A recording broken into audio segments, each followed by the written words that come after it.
سلامتی ہے ان آنکھوں پہ جو ہدایت پہ نظریں جمائے بیٹھی ہیں، ان کانوں پہ جو ذکر خیر کے منتظر رہتے ہیں، اور ان قدموں پہ جو ہدایت کی راہ پہ گامزن ہیں۔ السلام علیکم ورحمۃ اللہ وبرکاتہ۔ تمام تعریفیں خدائے بزرگ و برتر کے لیے جو وحد اللہ شریک ہے، نہ کوئی ثانی ہے نہ کوئی ہمسر ہے۔ درود لا محدود محبوب رب الودود، راحت العاشقین مراد المشتاقین، حضرت محمد مصطفیٰ، آپ کی آل پاک، آپ کے جانثار انصار اور اصحاب پر ضرمن۔ آپ دیکھ رہے ہیں الف لام میم کا یہ اسپیشل ایڈیشن جو خاص طور سے نور پور میں ہو رہا ہے، اور میرے عقب میں ایک بڑی درگاہ بری امام سرکار کی ہے جن کا نام سید عبداللطیف کاظمی ہے۔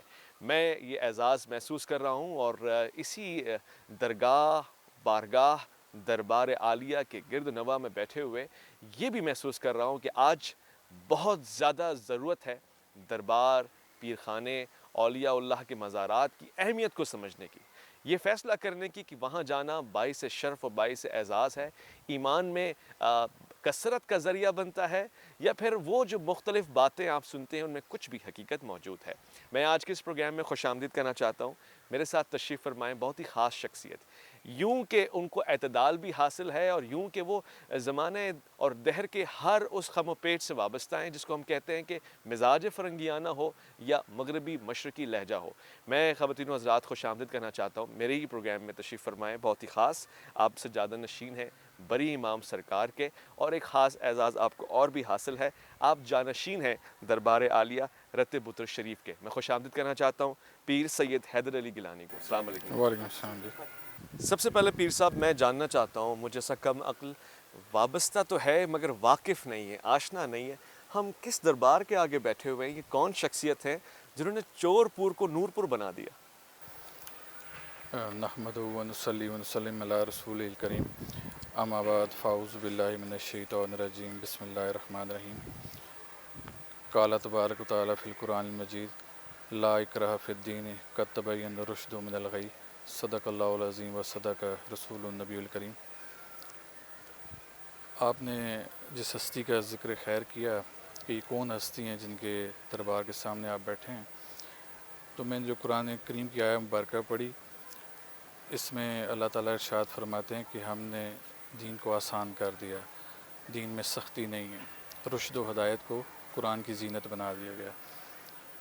یہ وہ ہستی ہیں کہ جن کا شجرہ نسب حضور نبی کریم صلی اللہ علیہ وآلہ وسلم سے حضرت امام موسیٰ کاظم علیہ السلام کے تھرو ملتا ہے۔ پھر آپ کو یہ شرف حاصل ہوا کہ آپ حضور غوث پاک کے نواسے کے ہاتھ پر آپ نے بیعت حاصل کی۔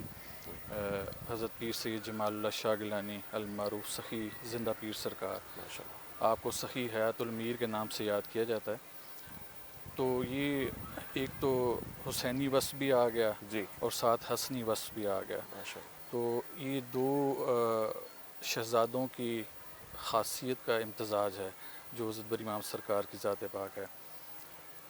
حضرت بری امام سرکار کی ذات کے بارے میں آپ کو ایک چیز عرض کرتا چلوں کہ چور پور کا علاقہ، بدنام زمانہ، جی، ڈکیت، چور، راہزن، یہاں سے جو ٹریڈ کی غرض سے مختلف قافلے گزرا کرتے تھے، تو یہ راہزن اس کو لوٹ لیا کرتے تھے۔ جی، تو جب حضرت بری امام سرکار کرسال کے علاقے سے اپارا شفٹ ہوئے، پھر وہاں سے آپ نے اس جگہ کو چھوڑا، آپ اس نگری میں آئے، تو یہ اللہ تعالیٰ اپنے ایسے خاص لوگوں کو ایسی جگہ پہ اپوائنٹ کرتے ہیں جی، جہاں پر ضرورت ہوتی ہے کہ دین کو پھیلانا ہے، لوگوں کو راہ راست پلانا ہے، یعنی کہ ہدایت دینی ہے۔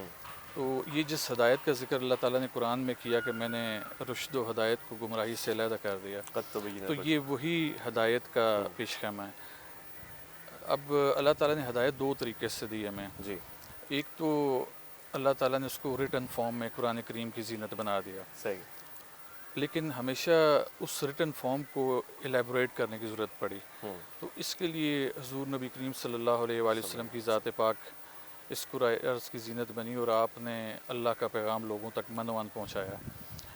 اور اللہ تعالیٰ کو اس چیز کا مکمل طریقے سے ادراک تھا کہ آپ کی ذات کے اس دنیا سے ظاہری طور پر پردہ کرنے کے بعد بھی ان لوگوں کو ہدایت کی ضرورت پڑے گی۔ لہٰذا ختم نبوت کے بعد اللہ تعالیٰ نے اولیاء کا سلسلہ جاری رکھا، اور یہ آپ کی اپنی اولاد میں سے ہی چلا. جی حضرت امام علی علیہ السلام کے 2 شہزادے، ان سے یہ آگے چلتا ہوا پھر حضرت بر امام سرکار کے ذریعے سے مختلف آگے لوگوں تک پہنچا. تو یہ رشد و ہدایت کا جو سرچشمہ ہے، یہ آپ دیکھیں کہ اس چور پور کو کیسے اپنے نور سے، نور پور کے اپنے کردار سے، اپنے افکار سے، اپنے واہ. قول سے، اپنے قرار سے آپ نے اس چور پور کو نور پور میں کنورٹ واہ، کر دیا. سبحان اللہ. تو یہ ایک تاریخ کی بہت بڑی ہستی ہیں جی جنہوں نے صرف اس کو چور پور سے نور پور ہی نہیں بنایا، بلکہ ایک وقت کے شہزادے کو بھی اپنا اچھا مرید بنا لیا. ماشاء اللہ. وہ تو کیسے؟ یہ ایک بڑا تاریخی واقعہ ہے جی کہ ایک مغل شہزادے جو شاہ حسین کے نام سے ہیں، آپ کو اطلاع ملی جی کہ فلاں ایریا میں ایک شخص ہیں جو بڑی پاپولیرٹی گین کر رہے ہیں اچھا. لوگوں میں، اور لوگ ان کے پاس آتے جاتے ہیں، بیٹھتے ہیں، ان کی بات سنتے ہیں. تو یہ ہماری ریاست کے لیے یا اسٹیٹ کے لیے خطرہ بن سکتے ہیں، تو لہٰذا ان کا قلع کما کرنا بڑا لازمی ہے. تو مغل شہزادہ اپنی سپاہ کے ساتھ جو تاریخ لکھتی ہے اچھا وہ یہاں پر آئے، اور اس نیت سے آئے کہ ہم نے بری امام سرکار کو معذلہ خاتمہ کرنا ہے ان کا. اللہ اکبر. تو جب وہ آئے تو بری امام سرکار محو عبادت تھے، ریاض کر رہے تھے یا جیسا بھی ان کا ایک طریقہ تھا. عموماً ایسے ہوتے ہیں جب کوئی وقت کے ایک بڑی کوئی قداور شخصیت آتی ہے تو خواہ ہم جیسا پیر ہو یا کوئی اور عالم دین ہو یا دیگر معاملات ہوں، آپ ان لوگوں کو دیکھیں گے وہ اٹھ کے کھڑے ہو جاتے ہیں جی ان کی تعظیم میں. جی تو حضرت بر امام سرکار چونکہ اللہ کے ولی تھے، میں ہمیشہ ولی کو اور پیر کو علیحدہ کرتا ہوں اچھا کہ پیر ایک سیپریٹ ٹرم ہے، وہ لوگوں کی رہنمائی کے لیے، لیکن ایسا نہیں کہ وہ منوان اسی راہ پر آئے جہاں پر واہ. ولی اللہ ہوتے تھے. ہم تو نے حضرت بڑے سارے پیر ایسے بھی دیکھے ہیں جو بالکل ہی جدا ہوتے بالکل ہی جدا ہو گئے. حضرت بر امام سرکار چونکہ خالصتاً اللہ کے ولی تھے، ہیں. جی تو آپ نے اس مغل شہزادے کو وہ ڈیو رسپیکٹ نہ دی اچھا جس کا وہ طلبگار تھا، لیکن یہ اللہ کی طرف سے اس کے اوپر انعام تھا کہ وہ سمجھ گیا کہ کوئی عام ہستی نہیں ہے. اچھا اگر کوئی عام ہستی ہوتی تو یہ تو میرے استقبال کے لیے کھڑے ہوتے. تو آپ کا نہ کھڑا ہونا ہی اس کے دماغ میں کھنکا کہ یہ کوئی بڑی ہستی ہیں. صحیح. خیر جب آپ اپنی عبادت سے فارغ ہوئے تو اس کی طرف متوجہ ہوئے تو اس نے ایک اس کے طور پہ اچھے پیغام کے طور پہ اس نے اشرفیوں کا تھال حضرت بر امام سرکار کی طرف بھجوایا. تو آپ نے یہ کہتے ہوئے ریفیوز کر دیا کہ میرے پاس اس سے زیادہ موجود ہے. اچھا تو اس نے دل ہی دل میں وہ کیا، اس نے کہا کہ ایک شخص چٹائی پر بیٹھا ہوا ہے جی اور یہ کہہ رہا ہے میرے پاس اس سے زیادہ موجود ہے. تو آپ چونکہ اللہ کے ولی تھے، آپ نے اس کے دل کا حال یہ پڑھ لیا. تو آپ نے جو روایات لکھتی ہیں، آپ نے چٹائی کا کونا اٹھا کے اس کو ایک نظارہ کروایا. تو اس قدر اس چیز سے اس کو ایک ملی کہ یار یہ ایک شخص جو چٹائی کے اوپر بیٹھا ہے، اللہ تعالیٰ نے تو اس کو بہت سے خزانوں سے نوازا ہے. تو اس نے پھر آپ کے ہاتھ پر بیعت کی اور وہ اپنے سپاہ کو اس نے واپس بھیج دیا اور وہ حضرت بر امام سرکار کے پاس ہی رہ گیا. ماشاء اللہ. تو پھر جو وہ مغل شہزادیوں کی قبر بھی اسی احاطے میں ہے. اچھا تو کہنے کا مطلب یہ کہ آپ نے صرف یہ جو اللہ کا پیغام ہے جی اس سے غریب اور مسکین لوگوں کو انسپائر نہیں کیا، جی بلکہ آپ نے عمرہ کو بھی کیا جی. جس کی مثال ایک مغل شہزادے کی ہے. یہ حق کی پہچان ہوتی ہے، حق کی اس میں پہچان کشش ہوتی ہے، اس سے ہر کس و ناقص اس کی طرف کھنچا چلا آتا ہے. پھر صاحب ہم نے تو یہاں بڑی سارے ایسی چیزیں دیکھی ہیں جو غور طلب ہیں. خاص طور سے یہ جو پھریرے ہیں جسے ہم فلیگ کہتے ہیں انگریزی میں، ایک کالا ہے ایک ہرا ہے، اس سے کیا مراد ہے؟ اس کی نسبتیں مختلف حوالوں سے ہیں. اچھا ہمارے پیر ہاؤس کا اپنا ایک طریقہ کار ہے اور الحمدللہ ہمارا طریقہ کار اسی پیٹرن پہ ہے، انہی لائنز پہ جو اولیاء اللہ کی تھی. جی ہماری ان دو جھنڈوں کا بلیک اور ایک کا گرین رنگ ہونا، ایک تو اس کی نسبت کعبہ شریف سے ہے ماشاء اللہ. اور دوسری روضہ رسول سے ہے. سبحان تو یہ اللہ. پہلی چیز ہوگی. واہ. دوسری چیز یہ ہوگی کہ ایک ان میں سے کلر حضرت امام حسن علیہ السلام کے ساتھ جاتا ہے جی اور دوسرا حضرت امام حسین علیہ السلام کے ساتھ جاتا ہے. تو یہ ان نسبتوں سے یہ واہ ان دو واہ جھنڈوں کا انتخاب کیا گیا. خوبصورت. تاریخ میں بھی ان رنگوں کی بڑی اہمیت رہی ہے، اور اگر اس چیز کی اہمیت نہ ہوتی تو جہاں پر آپ نے دیکھا کہ سعودی عرب میں بہت سی چیزوں کے اوپر بین لگا دیا گیا، جی تو وہاں پر کعبہ شریف کا غلاف بھی کالے سے ہٹا دیا جاتا ہے اور روضہ رسول کا گنبد بھی سبز نہ کیا جاتا ہے۔ سبحان اللہ۔ تو اس کا مطلب ہے کہ انہوں نے بھی ان رنگوں میں کچھ نہ کچھ پایا، لہٰذا انہوں نے ان کو بدستور قائم رکھا۔ بالکل بجا فرما تو رہے ہیں۔ بس یہ جو دو چیزیں آپ کو نظر آ رہی ہیں اسی نسبت سے ہیں۔ خوبصورت نسبتیں ہیں، اور وہ نسبتیں ہی ہوتی ہیں عزیزان من جو انسان کو وقار دیتی ہیں، عزت دیتی ہیں۔ اور پیر صاحب کی اجازت سے میں ایک نسبت جو مستقبل سے جڑی ہے اس کا بھی اضافہ کر دوں، یعنی یہ جو سبز رنگ ہے یہ پاکستان کا رنگ بھی ہے، ظاہر ہے یہ گنبد خضرا کا رنگ ہے اور یہ پاکستانیت کا اظہار بھی کرتا ہے، مگر ساتھ ساتھ یہ جو سیاہ رنگ ہے کملی والے کی نسبت کے ساتھ ساتھ یہ حضرت مہدی برحق کی نشانی بھی ہے، یعنی وہ سیاہ فلیگ والے جن کے ساتھ ساتھ چل پڑیں گے وہ یہی ہے۔ تو یہ نسبتیں بڑی خاص ہیں۔ ہزار خوف ہو لیکن زباں ہو دل کی رفیق، یہی رہا ہے ازل سے قلندروں کا طریق، اور ہجوم کیوں ہیں اس قدر مے خانے میں، یہی ایک بات کہ مرد یا پیر فغاں ہے مرد خلیق، یعنی یہ انداز محبت والا ہمیشہ انہی جگہوں پہ ملتا ہے کہ جہاں میں تقسیم ہوتی ہے ولایت کی، توحید کی۔ میں ایک مختصر سے وقفے کی طرف جا رہا ہوں، جب لوٹ کر آؤں گا مزید سوالات کروں گا، شاید وہ سوالات پیر صاحب کو تنگ بھی کریں، مگر اس سے تنگ نظری کا علاج ممکن ہے۔ الف لام میم میں آپ کا انتظار رہے گا۔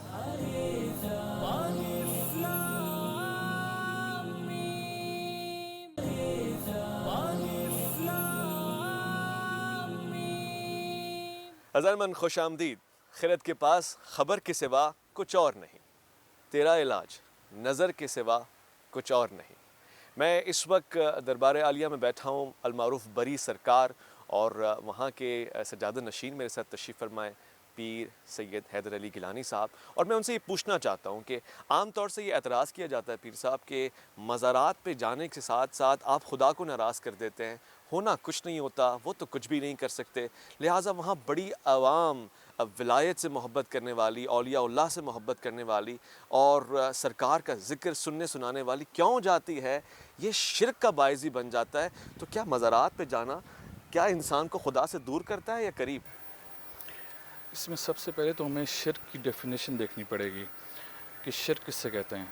اگر تو آپ کسی ولی اللہ کے مزار پہ اس نیت سے جاتے ہیں کہ معاذ اللہ یہی وہ ذات ہے جس نے سب کچھ دینا ہے، جی اور آپ اللہ کی ذات کی نفی کر کے جاتے ہیں، تو پھر تو یہ شرک آ گیا۔ یا پھر آپ یہ ذہن میں نیت کر کے جاتے ہیں کہ میں جس ذات کے پاس جا رہا ہوں اللہ نے چونکہ مجھے نہیں دیا تو یہ مجھے دے گی، تو پھر آپ شرک کر رہے ہیں کہ آپ اللہ کے مقابل اس کو لے کے آ رہے ہیں۔ لیکن جب آپ اس نیت سے جاتے ہیں کہ میں جس ہستی کے پاس جا رہا ہوں یہ اللہ کی بڑی مقرب ہستی تھی، تو جب میں ان کے حضور پیش ہوں گا اور میں ایک استدعا اللہ کے حضور ان کے وسیلے سے پیش کروں گا، تو میرا یہ ایمان ہے کہ اللہ اس استدعا کو پورا کریں گے، تو پھر یہ شرک کے زمرے میں نہیں آتا۔ شرک کا مطلب یہ ہے کہ آپ نے اللہ کے مقابل کسی کو لے۔ میں آپ کو ایک حضور علیہ السلام کا فرمان ذیشان سناتا ہوں کہ آپ نے فرمایا کہ اللہ کے بندوں میں سے ایک مخلوق ایسی بھی ہوگی کہ جس کو بروز محشر دیکھ کر انبیاء اور شہداء بھی رشک کریں گے۔ اللہ اکبر۔ تو صحابہ کرام نے دریافت کیا کہ یا رسول اللہ صلی اللہ علیہ وسلم یہ کون سی مخلوق ہے جس کے اوپر انبیاء اور شہداء بھی رشک کریں گے؟ اب آپ رشک کس پہ کرتے ہیں جس میں کوئی بڑا ہی زیادہ وصف پایا جاتا ہے، کوئی کوالٹی پائی جاتی ہے، اور پھر اگر رشک کرنے والا میرے جیسا عام بندہ ہو تو پھر تو بات سمجھ آتی ہے۔ لیکن جب انبیاء اور شہداء ہی رشک کرنا شروع کر دیں جو اپنی قبور میں زندہ ہیں، اللہ کی طرف سے رزق بھی کھاتے ہیں، تو سوچیں ان ہستیوں کا کیا عالم ہوگا۔ تو جب صحابہ کرام دریافت کیا یہ کون لوگ ہوں گے، تو آپ صلی اللہ علیہ وآلہ وسلم نے فرمایا کہ یہ وہ لوگ ہوں گے جو بغیر کسی لالچ، طمع، بغیر کسی حرص اور بغیر کسی خونی رشتے ناطے کے اللہ کی مخلوق سے محبت کریں گے۔ اللہ تو اس موقع پہ کہتے ہیں کہ حضور علیہ السلام نے قرآن کریم میں سے یہ آیہ مبارکہ پڑھی کہ الا ان اولیاء اللہ لا خوف علیہم ولا هم یحزنون۔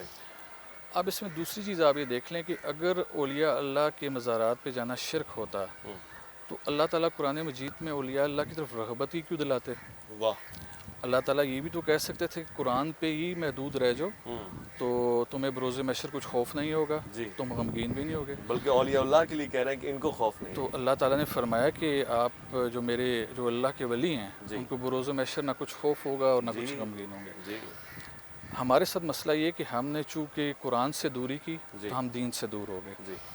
یہی وجہ بنی کہ جب ہم دین سے دور ہوئے تو آپ کی پروگرام میں آپ کو یاد ہوگا کہ جب میں نے قرآن سے دلیل پیش کی تو تو ایک صاحب نے وہاں پر ذکر کیا کہ جی جمہور کا فیصلہ یہ ہے. جی تو اب آپ دیکھ لیں کہ حد یہاں تک پہنچ چکی ہے کہ قرآن کے مقابلے میں جمہور کو لایا جا رہا ہے. جمہور اس وقت راستے میں لایا جاتا ہے جب قرآن میں چیز موجود نہ ہو. قرآن میں موجود نہیں ہے تو آپ حدیث سے رجوع کریں گے. ٹھیک ہے. حدیث میں موجود نہیں ہے تو آپ تاریخی روایات پہ جائیں گے. ٹھیک ہے. وہاں پر موجود نہیں ہے تو پھر آپ جمہور کے فیصلے کی طرف اور وہ بھی اہل علم کی طرف آئیں گے. مگر کوئی اگر سوال کرنے والا ناقد یہ سوال کرے کہ قرآن میں کہاں لکھا ہوا ہے کہ آپ مزارات کے سجادہ نشین بن کے بیٹھ جائیں اور اتنا اعزاز آپ کو حاصل ہو، اس کو کیا قرآن سے ثابت کر سکتے ہیں؟ دیکھیں اس میں میں ہمیشہ اپنے بیانات میں ایک چیز کہتا ہوں. حضور علیہ السلام کی واضح حدیث موجود ہے. آپ نے فرمایا کہ ایک زمانہ ایسا بھی آئے گا کہ کچھ لوگ ایسے ہوں گے جو لوگوں کے سوالوں کا جواب دیں گے اور وہ قرآن سے ہی دیں گے، حدیث سے ہی دیں گے، اور کچھ ایسے ہوں گے جو اپنے پاس سے دیں گے. تو جب تم ایسے لوگوں کو دیکھو تو یاد رکھو کہ یہی گمراہ لوگ ہوں گے اور لوگوں کو بھی گمراہ کریں گے. صحیح. جیسا کہ میں نے آپ کے گوش گزار ایک چیز کچھ ٹائم قبل ایک کی تھی کہ ایک صاحب نے قرآن کریم کو واضح کہہ دیا کہ اس کو ترجمے کے ساتھ پڑھنا گمراہی ہے. تو اب یہ حضور علیہ السلام کی حدیث ہمیں بتاتی ہے کہ آپ نے ان لوگوں کا ذکر کر دیا. تو اگر میں اپنا ایک محاسبہ کروں تو پتہ چلتا ہے میں بھی اکثر و بیشتر لوگوں کے سوالوں کا جواب دیتا ہوں. ابھی آپ کے ساتھ بیٹھا ہوں، آپ بھی سوال کر رہے ہیں، میں جواب دے رہا ہوں. تو کیا میں بھی اسی کیٹیگری میں آتا ہوں؟ میں خود بھی گمراہ ہوں اور آپ کو بھی گمراہ کر رہا ہوں، پھر آڈینس بھی گمراہ ہو رہی ہے اس سے. تو میں اکثر و بیشتر اپنے بیانات میں کہتا ہوں کہ جب آپ میرا بیان سنیں تو آپ گھر جائیں. یہ میں ان آڈینس کو کہتا ہوں کہ آپ گھر جائیں اور میرے بیان کو اور قرآن کو ٹیلی کریں. اگر میرا بیان اور قرآن ایک پیج پر ہیں تو پھر میرے بیان کو اہمیت دیں. اگر میرا بیان ذرا سا بھی لیفٹ رائٹ ہوتا ہے قرآن سے تو میرے بیان کو اٹھا کے ردی کی ٹوکری میں ڈال دیں. تو یہ چیز اگر دیکھیں قرآن کریم میں بہت سی چیزوں کا ذکر نہیں ہے، لیکن اس میں ایک آپ کو آئیڈیا دے دیا گیا کہ آپ نے زندگی کو بسر کیسے کرنا ہے. حلال چیزوں میں تمام حلال چیزوں کا ذکر نہیں. قرآن تو کہتا ہے کہ اس میں ہر خشک و تر اور بحر و بر کا علم ہے، ذکر بہر و ہے. بر کا علم. تو اشارہ شاید آپ کہہ رہے ہیں. اشارہ ہے. ابھی آپ دیکھیں کہ اکثر و بیشتر یہ پوچھا تھا کہ پیری مریدی کہاں قرآن میں لکھا ہوا ہے.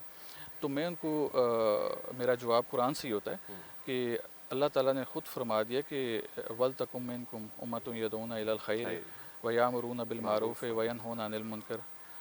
کہ چاہیے کہ تم میں سے ایک جماعت ایسی ہو کہ جو لوگوں کو نیکی کی ترغیب دے، بھلائی کی طرف بلائے اور منکرات سے روکے.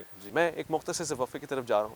میں لوٹ کر آؤں گا مزید سوالات کے ساتھ. بری امام سرکار کے دربار میں ہم بیٹھے ہوئے ہیں اور آپ دیکھ رہے ہیں کہ یہ آپ کی اور میری خوش قسمتی ہے کہ ہم لوگ بہت سارے سوالات لے کے بیٹھے ہوئے ہیں. بڑی دربار پہ کشکول لے کے جانا بھی ایک دورہ امتیاز ہے. الف لام میم میں آپ کا انتظار رہے گا.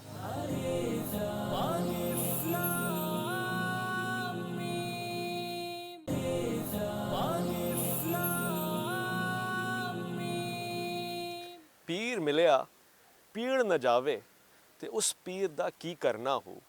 مرشد ملیا رشد نہ منو تے اس مرشد نو کی دھرنا ہو. آج ہم ایک بڑے موضوع کے اوپر گفتگو کر رہے ہیں اور پیر خانے کے حوالے سے، دربار اور مزارات کے حوالے سے، اور پھر ان کے انوار و تجلیات کے حوالے سے، اور ساتھ ساتھ انکار اور اختلاف کے حوالے سے بات کر رہے ہیں. پیر صاحب موجود ہیں یہاں پر اور میں یہ سوال پوچھنا چاہتا ہوں. ہم نے بہت سارے بگڑے ہوئے پیر بھی دیکھے ہیں اور اتنی بھی ضرورت نہیں ہوتی ہے کہ ہم ان پہ آواز اٹھا سکیں. ظاہر ہے وہ سب کچھ جو انہیں ملا ہوتا ہے وہ کسی نہ کسی دربار کی نسبت سے ملا ہوتا ہے، سوائے کردار کے، سوائے گفتار کے، سوائے عمل کے. یعنی ساری وراثت ان کو مل جاتی ہے، مگر جس دربار کا وہ ذکر کر رہے ہوتے ہیں یا جس نسبت کا وہ اظہار کر رہے ہوتے ہیں وہ ان کے اندر نہیں پائی جاتی. لوگ متنفر ہو جاتے ہیں کہ یہ دین ہے تو پھر اس دین سے ہم دور ہی اچھے، کیونکہ یہ تو فیوڈلسٹ ہے، یہ تو کسی بھی جگہ پہ چودراہت اور وڈیرا شاہی ہے. اس کا علاج کیسے ہو سکتا ہے؟ کوئی تجویز پیش کریں. دیکھیں اس میں ایک تو ہمیں کچھ چیزیں سمجھنی پڑیں گی، اور جب انسان دین کو سمجھتا ہے تو اس کو یہ چیزیں ایسا ایسا سمجھ آنا شروع ہو جاتی ہیں. کوئی بھی چیز بری نہیں ہوتی، اس کا استعمال برا ہوتا ہے. میں نے جیسے آپ کو عرض کیا کہ آپ کوئی بھی مکتب اٹھا کے دیکھ لیں، اگر آپ ان کے سامنے قرآن کریم کی یہ آیہ مبارکہ رکھتے ہیں کہ اولیاء اللہ کو بروز محشر کچھ خوف نہیں ہوگا اور وہ غمگین نہیں ہوں گے، تو ہمیں تو یہ بھی بتا دیا کہ نفسہ نفسی کا عالم ہوگا، ہر شخص ڈرا ہوگا، تو یہ کون سی مخلوق ہے جو بغیر ڈر کے وہاں پر موجود ہوگی؟ صحیح. اور اللہ تعالیٰ اسی قرآن کریم میں فرماتے ہیں کہ افتؤمنون ببعض الکتاب وتکفرون ببعض، پھر کیا کتاب کی بعض باتوں کو مانتے اور بعض کو نہیں مانتے ہیں؟ اللہ تعالیٰ سزا تجویز کرتے ہیں کہ فما جزاء من یفعل ذلک منکم الا خزی فی الحیات الدنیا، کہ ان لوگوں کے لیے دنیاوی زندگی میں رسوائی ہوگی، اس سے بڑی اور کیا سزا ہوگی ان کے لیے؟ ویوم القیامت یردون الی اشد العذاب، اور قیامت کے دن سخت سخت عذاب میں اٹھائے جائیں گے.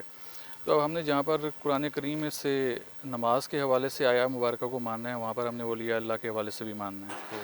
تو ہمیں دیکھنا پڑے گا کہ اولیاء اللہ کرتے کیا تھے، یہ خوف سے مبرہ کیسے ہوئے، اس غم سے مبرہ کیسے ہوئے، اتنا بڑا رتبہ ان کو ملا کیسے. تو ہمیں بڑی چیزیں واضح ہو جائیں گی کہ پھر ہم نے جو ان کے غلط قسم کے سجادہ نشین ہیں، جو ان فوٹنگز پہ نہیں چل رہے، پھر جب ہم اس دین مبین کی طرف آئیں گے، اس کتاب اللہ کی طرف آئیں گے، تو یہ ہمیں خود ہی راستہ بتا دے گی کہ ہم نے ان کے پیچھے نہیں چلنا، ان کو فالو کرنا، دین سے ہٹ کے چلنا ہے، اور یہ گمراہی کی طرف لے کے جائے گا. میں نے اس چیز کو، چونکہ میں نے آپ کو بتایا کہ میں تجسس کا اسٹوڈنٹ ہوں، بالکل. تو مجھے یہ تجسس ہوا کہ یہ دین، یہ خوف سے مبرہ کیسے ہوئے. تو میں نے حضور الاسلام کے قول کے مطابق کہ جب آپ کو کوئی چیز سمجھ نہ آئے تو آپ نے قرآن سے رجوع کرنا ہے. تو آپ میں 2 چیزیں چھوڑے جا رہا ہوں، تو میں نے اس ایک چیز کی طرف رجوع کیا، دوسری چیز کے ساتھ میرا اپنا تعلق اور نسبت بنتی تھی. تو جب میں نے اس سے رجوع کیا تو پتہ چلا کہ اللہ تعالیٰ نے فرمایا کہ قُلْ نَهْبِطُ مِنْهَا جَمِيعًا فَإِمَّا يَأْتِيَنَّكُم مِّنِّي هُدًى فَمَن تَبِعَ هُدَايَ فَلَا خَوْفٌ عَلَيْهِمْ وَلَا هُمْ يَحْزَنُونَ، کہ جو میری طرف سے بھیجی گئی ہدایت کی اوپر چلے گا اس کو بروز محشر کچھ خوف نہیں ہوگا. تو میں نے اس سے یہ اخذ کیا کہ جو اولیاء اللہ تھے یہ اللہ تعالیٰ کی ہدایت پر چلتے تھے. تو جب یہ اللہ تعالیٰ کی دی گئی ہدایت پر چلتے تھے تو اللہ تعالیٰ نے ان کے دل سے وہ خوف نکال دیا. میں آپ کو ایک چیز، ایک دنیاوی اگزامپل دے کے اس کو بڑا کلیئر کر دوں گا کہ آپ ہمارے ادھر پیر ہاؤس تشریف لائے. پیر ہاؤس کے چند اصول ہیں، اگر آپ ان تمام اصولوں کے اوپر پورا اترتے ہیں تو پھر آپ کو میرے سے ملاقات کے وقت ڈرنے کی ضرورت نہیں ہے کہ آپ نے وہ تمام چیزیں فالو کی ہیں جو پیر ہاؤس کا ایک نیم بنا ہوا ہے، اصول بنا ہوا ہے. لیکن اگر آپ وہ فالو نہیں کرتے ہیں، ان کو اصول توڑتے ہیں اور پھر آپ میرے سے ملتے ہیں، تو یقیناً میں غم و غصے کا اظہار کروں گا، آپ کے دل میں بھی ایک ڈر موجود ہوگا. تو جب اللہ تعالیٰ نے کتاب ہدایت میں سب کچھ لکھ چھوڑا، الف سے لے کر یہ تک، اور آپ نے اس کو فالو بھی کر لیا، تو اس کے بعد جب آپ اللہ کے حضور پیش ہوں گے تو کیا آپ کے دل میں خوف ہوگا؟ بالکل نہیں ہوگا، چونکہ آپ نے تمام چیزیں پوری کر دیں، آپ رشد کے اوپر ہیں. تو اولیاء اللہ نے اسی رشد کا درس دیا.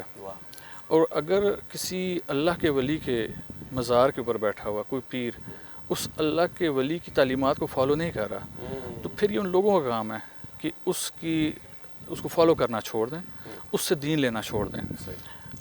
یہ صرف اس پیر تک نہیں ہے، یہ ان لوگوں تک بھی ہے جو علماء دین بنے بیٹھے ہیں لیکن وہ علماء سو ہیں اور سو کارڈ علماء میں سے آتے ہیں. تو میری گزارش ان لوگوں سے بھی ہوگی، ان کے پیروکاروں سے بھی، کہ جب آپ یہ دیکھ رہے ہیں کہ وہ اور قرآن 2 مختلف راستوں پہ چل رہے ہیں، تو آپ کا کام ہے کہ دین ان سے بھی لینا چھوڑ دیں. دین آپ یا تو کتاب اللہ سے لیں، تو یا جس دوسری چیز کا ذکر حضور علیہ السلام نے فرمایا.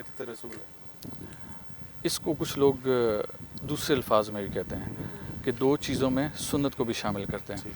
تو میرا ایک ایمان ہے اور ماننا ہے، اور میرا اکثر و بیشتر میں ان سے سوال بھی کرتا ہوں کہ حضور علیہ السلام نے اگر 2 چیزیں جو چھوڑی اس میں ایک قرآن اور ایک سنت ہے، تو کیا حضور علیہ السلام کی سنت قرآن سے علیحدہ تھی؟ واہ واہ، دونوں ایک ہی چیز ہے.